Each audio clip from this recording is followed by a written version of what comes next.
Vicky express में आपका स्वागत है। आज की कहानी है सिंहासन बत्तीसी की 26वीं कहानी मृगनयनी पुतली की कथा। 25वीं पुतली के द्वारा राजभोज महाराज विक्रमादित्य के गुणों को जानकर हर्षित हुए और उस स्थान से अपने महल की ओर रवाना हो गए। लेकिन अगले दिन फिर से उन्हें सिंहासन और महाराज विक्रमादित्य के गुणों का आकर्षण खींच लाया। जैसे ही राजा भोज सिंहासन की ओर बढ़े की 26वीं पुतली मृगनयनी प्रकट हो गई। उसने राजा भोजा को रोकते हुए कहा कि ठहरो राजन, अगर आप इस सिंहासन पर बैठना चाहते हैं तो पहले मुझे ये बताइए कि क्या आपके अंदर वो गुण है जो महाराज विक्रमादित्य में था और जिसके बारे में मैं आपको बताने जा रही हूँ। तब राजा भोज ने हाथ जोड़कर कहा कि देवी कृपया उस गुण के बारे में मुझे बताइए। तब मृगनयनी पुतली ने महाराज विक्रमादित्य की 26वीं कथा कहना प्रारंभ की। महाराज विक्रमादित्य का मन जितना राजा काज और प्रजा की कुशलता में लगता है, उससे कहीं ज्यादा वह पूजा पाठ और प्रभु भक्ति में तपस्वी के जैसे लीन रहते थे। वे इतनी कठोर तपस्या करते थे कि इंद्रदेव का सिंहासन भी कांप जाता था। एक दिन की बात है, राजा विक्रमादित्य के दरबार में इसके कुछ सैनिक एक आदमी को पकड़ कर लाए जो देखने में किसी भिखारी के जैसा लगता था, लेकिन उसके पास से बहुत सारा धन प्राप्त हुआ था।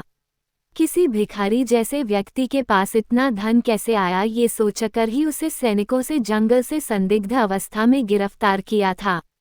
महाराज ने जब उस व्यक्ति से धन के बारे में पूछा तो उसने कहा कि वह एक सेठ के यहाँ पर कार्य करता है और सेठ के पत्नी के साथ उसके अनैतिक संबंध हैं। उसने ही यह धन दिया था और कहा था कि जंगल में रुककर मेरा इंतजार करना, मैं सेठ को मारकर जल्दी ही तुम्हारे पास आ जाऊंगी। राजा ने व्यक्ति की बात सुनकर सेठ के यहाँ अपने सैनिक भेजे। वहां पर सेठ की चिता पर बैठी हुई उसकी पत्नी कह रही थी कि रात में लुटेरों से उसका सारा धन लूट लिया है और उसके पति की हत्या कर दी है, इसलिए वह सती हो जाएगी।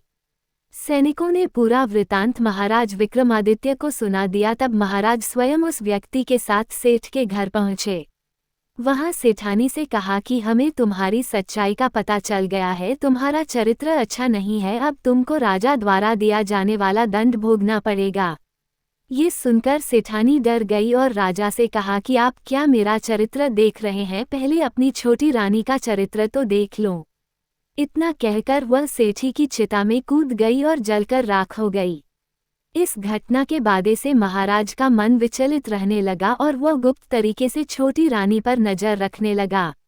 एक रात छोटी रानी ने सोचा कि सभी सो रहे हैं और वह उठकर महल से थोड़ी दूरी पर एक साधु की कुटिया में चली गई। राजा भी उसके पीछे पीछे आ गया था और जैसे ही उनकी कुटिया से झांक कर देखा तो दंग रह गया। राजा को अपनी काली करतूत का पता चल गया था कि उसके कुटिया में रहने वाले व्यक्ति के साथ अनैतिक संबंध हैं।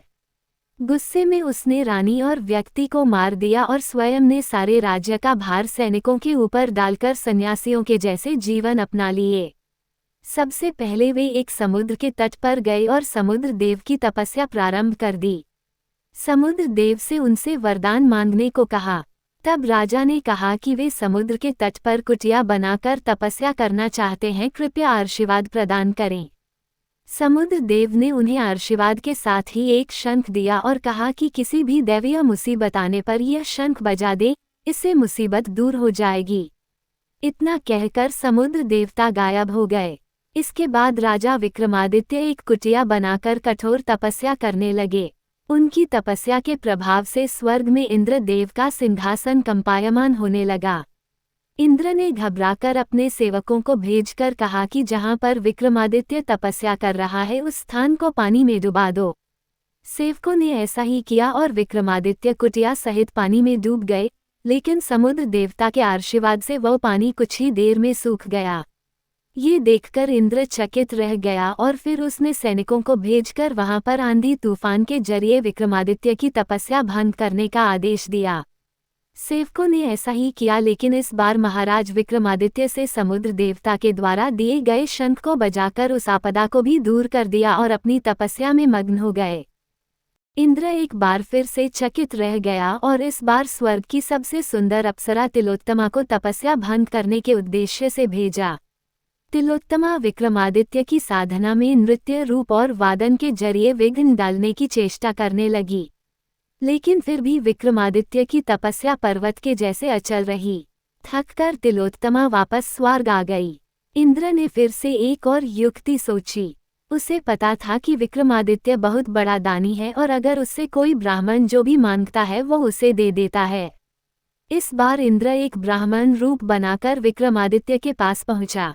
उन्हें देखकर विक्रमादित्य ने हाथ जोड़ते हुए कहा कि कहिए ब्राह्मण देवता, मैं आपकी क्या सेवा कर सकता हूँ। तब इंद्र ने कहा कि मुझे दान चाहिए। विक्रमादित्य ने कहा कि जो भी मेरे पास और आप उसमें से जो मन हो वो मांग लीजिए। तब इंद्र ने कहा कि तुम अपनी तपस्या का सारा फल मुझे दान में दे दो। तक विक्रमादित्य से सहर्ष अपनी तपस्या का सारा फल उन्हें दान में दे दिया। इस बात से प्रसन्न होकर इंद्र अपने असली रूप में आ गया और विक्रमादित्य को आशीर्वाद दिया कि उनके राज्य में कभी भी अतिवृष्टि और सूखा नहीं रहेगा और उनकी प्रजा हमेशा ही खुशहाल रहेगी। इतना कहकर इंद्र देव गायब हो जाते हैं और विक्रमादित्य भी मन की शांति पाकर अपने राज्य की ओर प्रस्थान करते हैं। राजा विक्रमादित्य के दान की बात कहकर पुलती ने राजा भोज से कहा कि कहिए राजन, क्या आपके अंदर भी ऐसी सामर्थ्य है कि आप अपना सब कुछ दान में दे दें। एक बार फिर राजा भोज निरुत्तर रह गए और पुतली अन्य पुतलियों के जैसे हवा में उड़ गई।